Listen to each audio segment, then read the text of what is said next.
Hi and welcome. I'm Jennifer with Olympia Piano, and thank you for joining me for this video where we're going to work really hard on measure 34 of Chopin's Nocturne in E minor. This is a very difficult measure. Before we begin the tutorial, I just want you to know that all the great artists play it all sorts of different ways, this 8 against 3. I've heard it organized kind of long, short, triplet, long, so that would sound like this. I've heard it 2, 3, 3, like this. 1, 2, 1, 2, 3, 1, 2, 3, 1. I've heard it play through really quickly. I've heard it really slowly.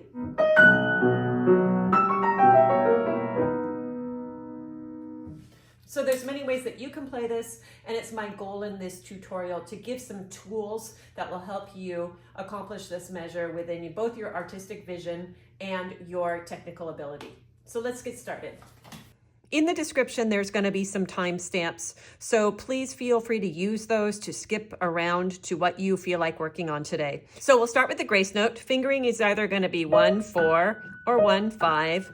With regards to rhythm on the grace note, use your artistic vision. Do you like it before the beat? Or do you like it on the beat? Not too much different, so choose what you like there.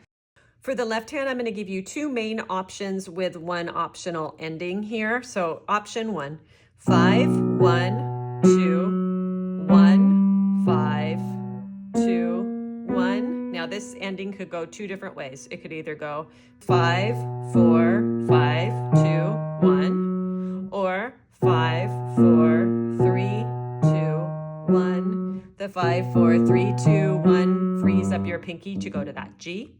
Fingering option number 2, slightly different. 5, 1, 3, 2, 5, 1, slide, 1, and then 5, 4, 3, 2, 1.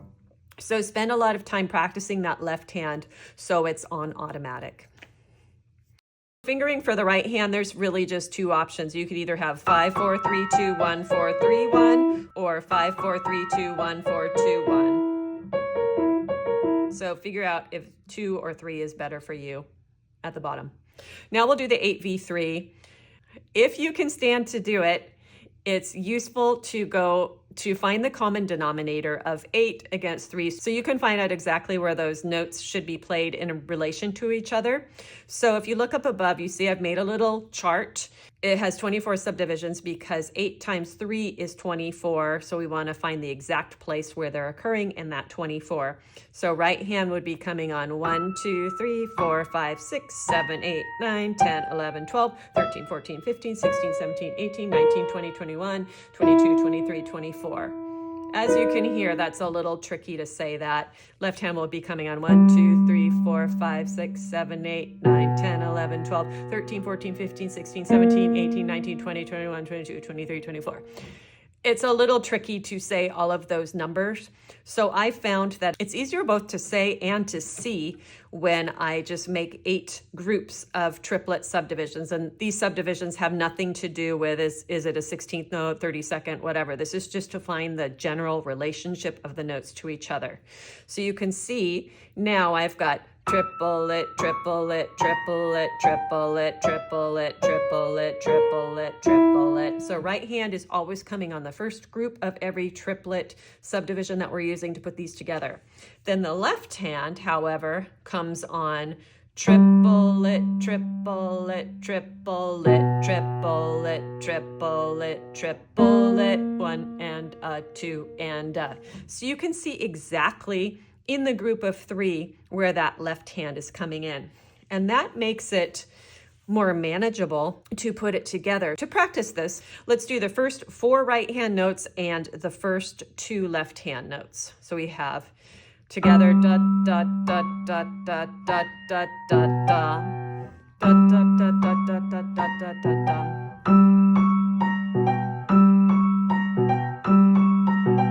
And then when I'm trying to get this together, I might even suggest that you play the B and the G at the same time, so you get kind of used to approximately where it's going to be.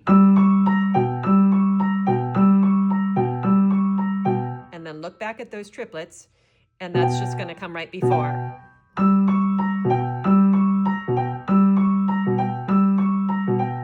Okay?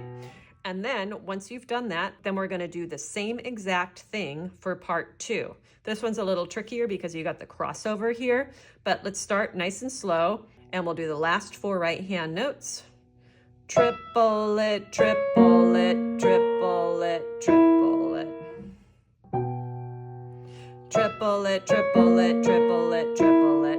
And we could use the same technique here, playing that A sharp with the second right hand note, getting used to approximately where it is, right? 1, 2, 3, 4, 1, 2, 3. That one, as you can see by the triplets, is right after. So now let's put all 8 of those together. So you got triplet, triplet, triplet, triplet, triplet, triplet, triplet, triplet. Little faster.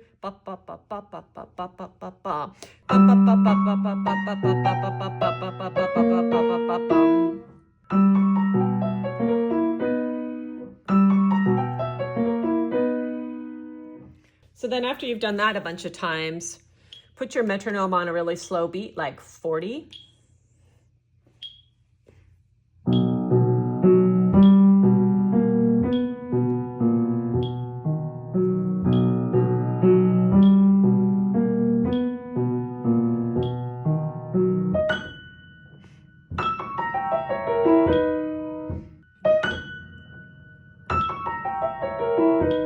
And then just see if you can do it. Ready, and.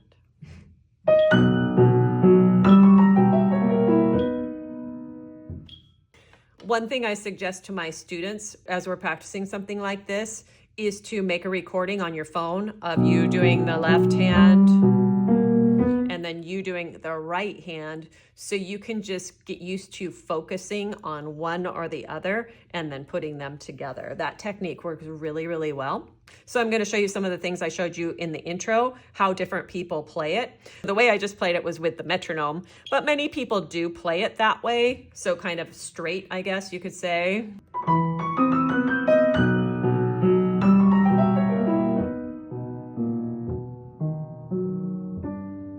But then you're also going to hear subdivision of 2, 3, and 3. And so I'm going to give you 2 options with how the first 2 are subdivided. One is long, short, and then the other is evenly spaced. So here's the long, short. Pretty nice. And now here's the even one.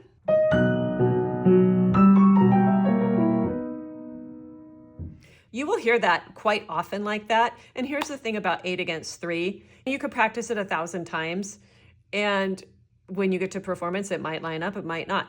So here's a tip I like to use too, in addition to what I've shown you, is organize it into 3 different groups. So we could do 2, 3, 3, or we could do 3, 2, 3, or you could do.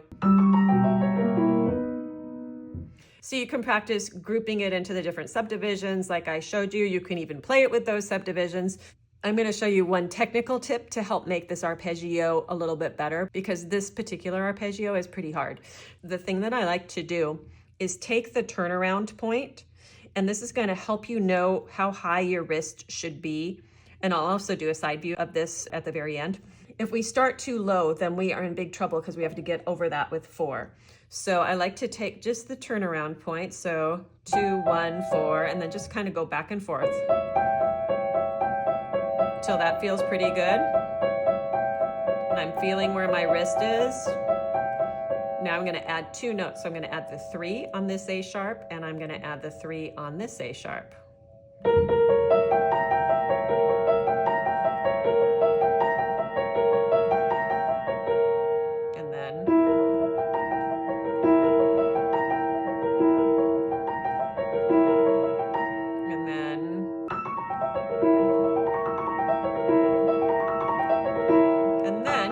have your starting point.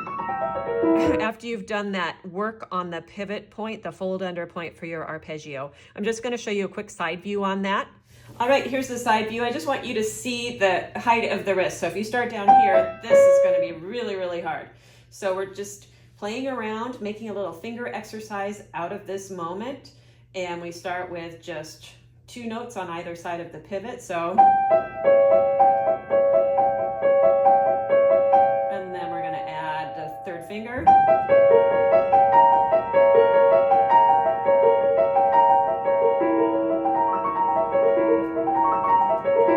Because now you can see where you need to start.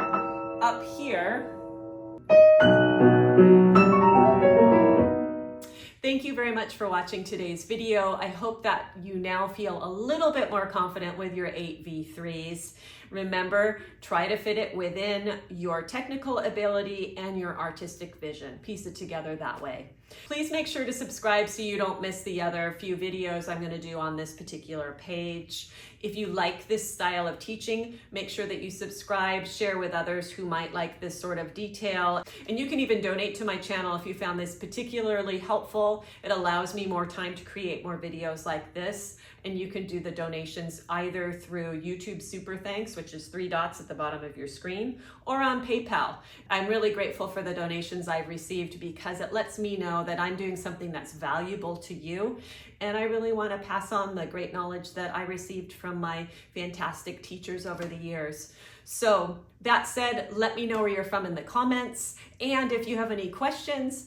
And as always, thank you for watching.